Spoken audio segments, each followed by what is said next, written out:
Okay, it's that time of year where I have just a wee bit of downtime in the SedgeTool shop, so I want to sharpen a certain plane blade that I've needed to for a while. It's a scrub plane blade, and I'm going to do that on the Tormek T8.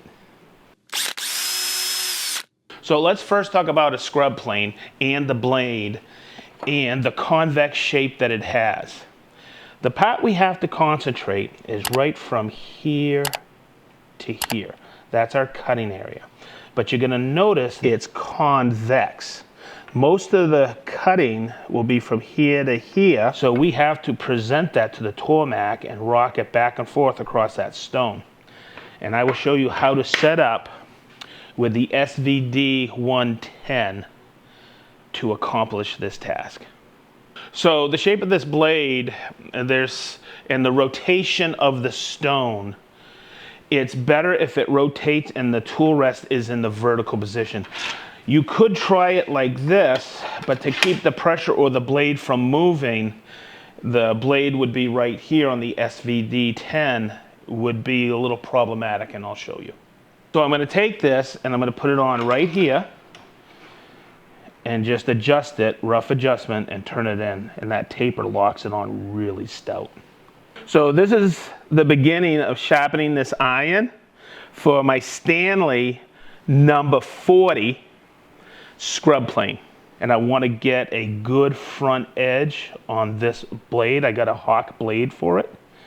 You can get these at Lee Valley and a variety of other places online. I already lapped the back of it, so I got that high sheen. And what I always do is I put a mark on here with a marker. Now I'm going to mark this whole bevel like this and let it dry, but I'm going to be concentrating just from here to here. This is a heavy use blade. It gouges the wood to bring it down quickly. So the first thing I do when I put this on is I adjust the tool rest and I pay attention to this part right here, and I always leave a little bit of space because I'm going to be tilting this to adjust for my angle. So if I leave it up on that tip and if we can get in there, what I'm going to do is I'm going to slowly start to bring this down by adjusting it this way. And what I'm going to do is I'm also going to make it easy because of that angle. I'm going to take it like this and bring it right in here. See that right there? Hopefully you can see that and see how it's laying flat on there. And I'm going to adjust that and I'll make a quick test. Okay, so what I'm going to do is this is my first test. I haven't even turned it on.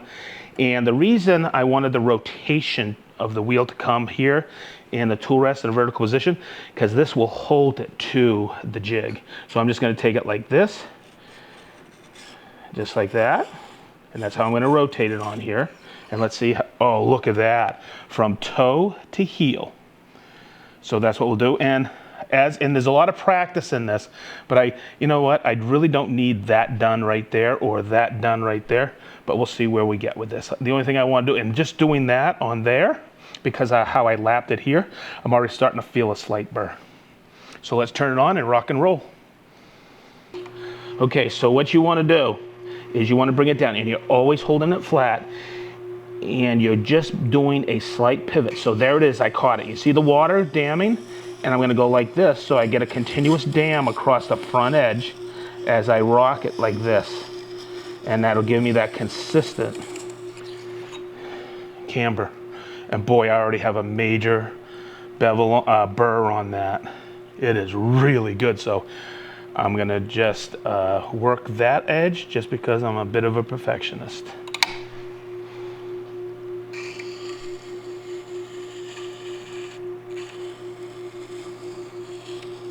Okay, so we get that solid burr across the entire blade tip, which I really like. It's nice and consistent. I didn't have to go all the way back to the heel. I was concentrating on the top. Now what I'm going to do is I'm going to grade the stone with the higher grit to reduce the size of that burr. And I'll just take my stone grader here, pretty simple, and bring it right back to it. And nice and consistent.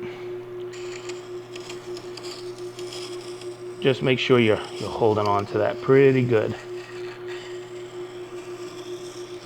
And that's all it is. Just holding it like that. This used to be when I would sharpen these by hand. a really difficult operation on just a stationary stone, but look at that, absolutely perfect.